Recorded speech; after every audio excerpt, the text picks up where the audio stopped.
సుప్రీంకోర్టులో ఉద్యోగులకు ప్రభుత్వంపై ఎన్నడూ లేని భారీ గెలుపు ఇటీవలనే లభించింది. 10 ఏళ్లుగా నెలకు కేవలం కొద్దిపాటి సొమ్ము జీతంగా చెల్లిస్తూ మరో పని చేసుకునే అవకాశం లేకుండా కాంట్రాక్ట్ అనే పేరుతో వేలాది మంది ఉద్యోగుల జీవితాలు నలిగిపోతున్నాయన్న విషయం ఇప్పుడు సుప్రీంకోర్టు వరకు వెళ్ళింది. ప్రభుత్వాలు అనేక సంవత్సరాలుగా నడుపుతున్న కాంట్రాక్ట్ వ్యవస్థపై సుప్రీంకోర్టు ఒక సంచలన తీర్పును వెలువరించింది. ఈ తీర్పు ఏంటి? కాంట్రాక్ట్ ఉద్యోగుల్లోని చీకటి కోణాలను సుప్రీంకోర్టు ఎలా బయటపెట్టింది? ఇది కేవలం జీతాల చెల్లింపుల సమస్య లేక రాజ్యాంగం నిషేధించిన వెట్టి చాకరీ వంటి సమస్య? ఈ ప్రశ్నే చివరకు దేశ అత్యున్నత న్యాయస్థానం ముందు నిలిచింది. ఈ వీడియోలో ఆ వివరాలన్నీ తెలుసుకుందాం.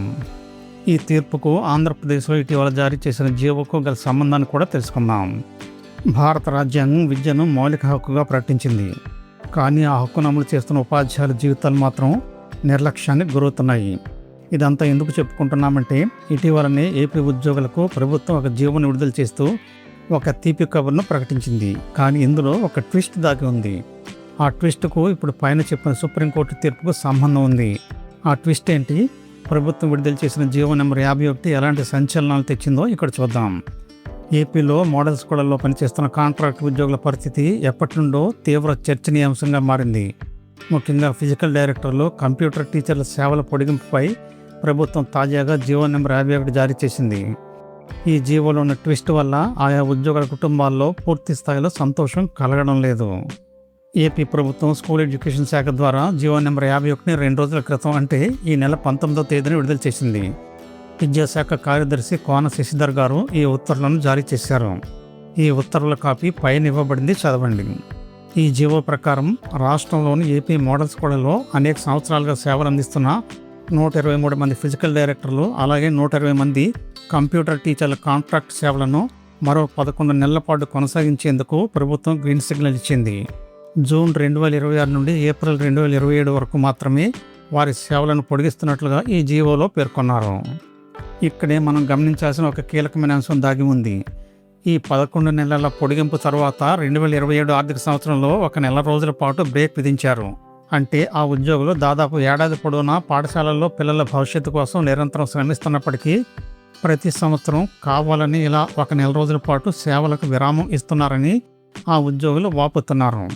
దీని వెనుక ఉన్న అసలు కారణం వారిని ఏనాటికి శాశ్వత ఉద్యోగులుగా గుర్తించకుండా కేవలం తాత్కాలిక వ్యవస్థగానే కొనసాగించాలనే ఉద్దేశం ఇందులో కనపడుతోందని వారు ఆరోపిస్తున్నారు. ఇలాంటి అంశంపైనే పైన చెప్పిన సుప్రీంకోర్టు తన అభిప్రాయాన్ని తన తీర్పు ద్వారా తెలియజేసింది. సుప్రీంకోర్టు తీర్పులో అత్యంత కీలకమైన అంశాలు కొన్ని ఉన్నాయి.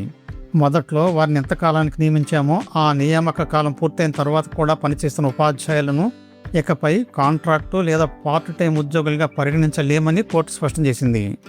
నిజానికి ఉత్తరప్రదేశ్లో కాంట్రాక్ట్ ఉపాధ్యాయులకు సంబంధించిన కేసులో కోర్టు ఈ తీర్పునిచ్చింది. ఇతర ఉద్యోగాలు ఏవి చేయకుండా వారు పనిచేస్తున్నప్పుడు వారు పూర్తి స్థాయి ఉపాధ్యాయులు అవుతారని, పార్ట్ టైం ఉపాధ్యాయులు కారని కోర్టు తేల్చి చెప్పింది. ఇలాంటి పోస్టులకు శాశ్వత స్వభావం ఉంటుందని కోర్టు అభిప్రాయపడింది. మొదట్లో వారిని ఎంతకాలానికి నియమించామో ఆ నియామక కాలం పూర్తయిన తర్వాత కూడా పనిచేస్తున్న ఉపాధ్యాయులను ఇకపై కాంట్రాక్టు లేదా పార్ట్ టైం ఉద్యోగులుగా పరిగణించలేమని కోర్టు స్పష్టం చేసింది. కనుకనే ఏపీ ప్రభుత్వం 1 నెల బ్రేక్ విధిస్తూ ఈ ఉత్తర్వులు జారీ చేసిందని అనుకుంటున్నారు. ఈ తీర్పు 2026 ఫిబ్రవరి 4వ తేదీన వెలువడింది.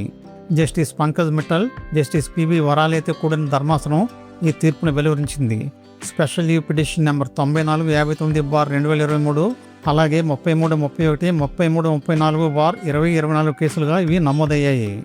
ఆ కేసులో కూడా మొదట 11 నెలల కాంట్రాక్టుగా చెప్పిన ఆ నియామకాలు అదే పద్ధతిలో 10 ఏళ్లకు పైగా కొనసాగాయి. కనుకనే కోర్టు ఈ విధమైన తీర్పు వెలువరించింది. ఇప్పుడు ప్రస్తుతం ఏపీ ప్రభుత్వం విడుదల చేసిన జీవో దగ్గరకు వద్దాం. డైరెక్టర్ ఆఫ్ స్కూల్ ఎడ్యుకేషన్ గారు 27/3/2026 తేదీన ప్రభుత్వానికి దీనికి సంబంధించిన ప్రతిపాదనలు పంపడం జరిగింది. ఈ ప్రతిపాదనలను పరిశీలించిన అనంతరం ఆర్థిక శాఖ అనుమతితో ప్రభుత్వం ఈ పొడిగింపు ఉత్తర్వులను ఫైనల్ చేసింది. కానీ అసలు ప్రశ్న ఇక్కడే మొదలవుతోంది. ఎన్నో సంవత్సరాలుగా మోడల్ స్కూళ్లలో తక్కువ వేతనాలతో సేవలు అందిస్తున్న ఈ కాంట్రాక్ట్ ఉద్యోగులు విద్యా వ్యవస్థ పురోగతిలో కీలక పాత్ర పోషిస్తున్నారు. విద్యార్థులకు కంప్యూటర్ విద్య నుండి ఫిజికల్ ఫిట్నెస్ వరకు ఎన్నో బాధ్యతలు భుజాన వేసుకుని సేవలు అందిస్తున్నారు.